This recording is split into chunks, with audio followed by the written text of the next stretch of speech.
Salutations voyageurs, salutations voyageuses, salutations petits voyageurs. Bienvenue sur le voyage compté.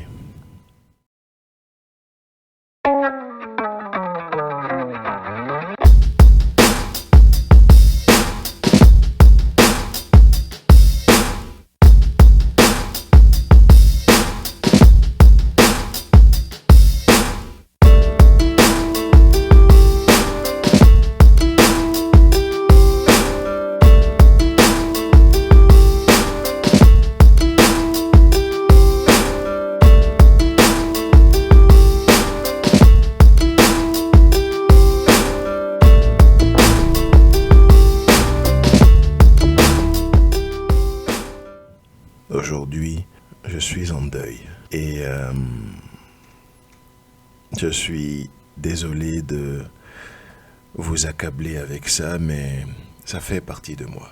Alors, par amour pour la personne qui nous a quittés, par amour et par respect pour lui, j'ai voulu lui rendre hommage à travers une histoire qui au final est assez similaire à celle qui m'unit à lui et à sa famille. Aujourd'hui, je vais vous raconter une histoire du Bénin, un conte d'Itam Mari. Je ne vais pas vous faire plus attendre, voyageurs, voyageuses, et je vous présente l'histoire d'Itam Mari qui a pour nom la tournée de Dieu.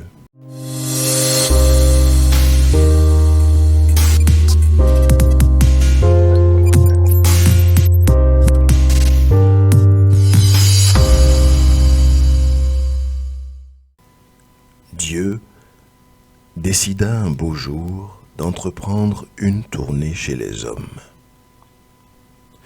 Au cours de son périple, il rencontra en premier lieu un homme assis devant sa case, la tête baissée.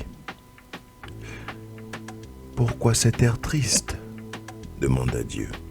« Je suis aveugle, » répondit l'homme. « Je ne peux rien voir et par conséquent, je ne peux rien faire. Voici ma place, je n'attends que le jour de ma mort. »« Je pourrais te guérir, » déclara Dieu. Mais je suis sûr que tu ne m'en seras pas reconnaissant. Après un si grand bienfait, comment pourrais-je t'oublier? Non, ce n'est pas possible. L'ingratitude elle-même a des limites, jura l'aveugle.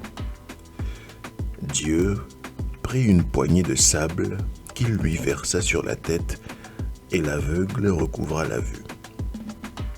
Dieu continua son périple et guérit successivement 2 autres malades, un lépreux et une personne atteinte de la gale.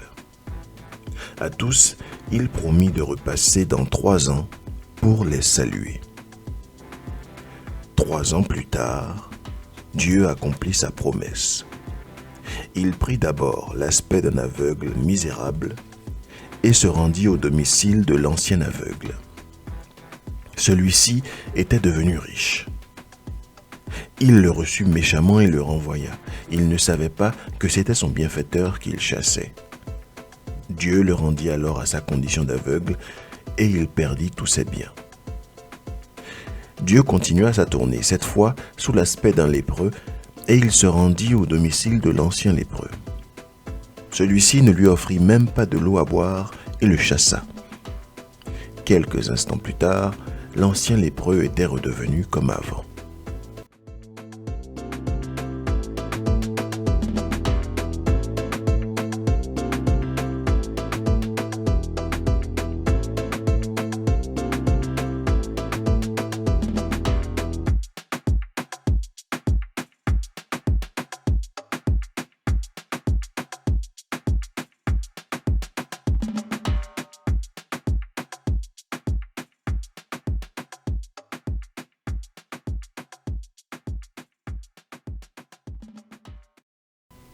Dieu reprit sa tournée sous l'aspect d'un homme couvert de gale.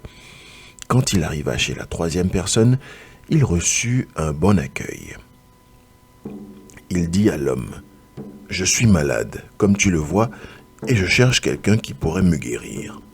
Je ne sais pas si tu peux faire quelque chose pour moi. »« Non, » répondit l'homme. « J'ai souffert moi-même de cette maladie. Et c'est par hasard, il y a 3 ans, qu'un étranger de passage m'a guéri. Il m'a promis de revenir me saluer au bout de 3 ans. Je te propose donc de l'attendre ici chez moi. Il se peut qu'il soit là dans les jours qui viennent. » Dieu fut très ému par la gentillesse de l'homme au point qu'il lui dévoila sa véritable identité. Il reprit sa forme initiale et lui dit « C'est moi qui t'avais guéri. » Après être resté un bon moment avec l'homme, Dieu s'en alla. Il ne lui fit évidemment pas subir le même sort qu'aux autres. L'homme demeura riche et en bonne santé. La morale que l'histoire retient, c'est qu'un pauvre devenu riche ne doit jamais oublier qu'il fut pauvre. Cependant, j'aimerais rajouter une morale supplémentaire, si vous me le permettez. Un bienfait n'est jamais perdu. Un bienfait n'est jamais perdu. Je rajoute cette morale parce que, comme je vous l'ai dit, l'histoire que je viens de vous lire est une histoire qui rend hommage à quelqu'un de très cher à ma personne et dont j'ai appris le décès il y a quelques jours. Je suis vraiment triste de cette nouvelle, mais ma tristesse ne saurait être à la hauteur de celle de sa famille, de ses parents, de ses frères et sœurs. Alors, je souhaite mes condoléances à sa famille, que je ne nommerai pas ici par respect pour leur vie privée. Je souhaite qu'ils reposent en paix et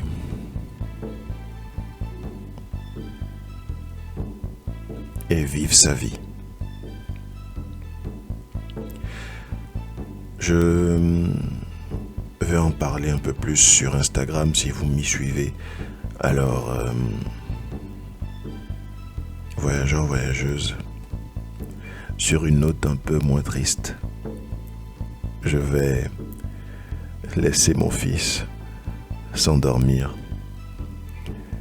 et je vais vous dire jusqu'à la semaine prochaine pour un nouveau conte. Au revoir.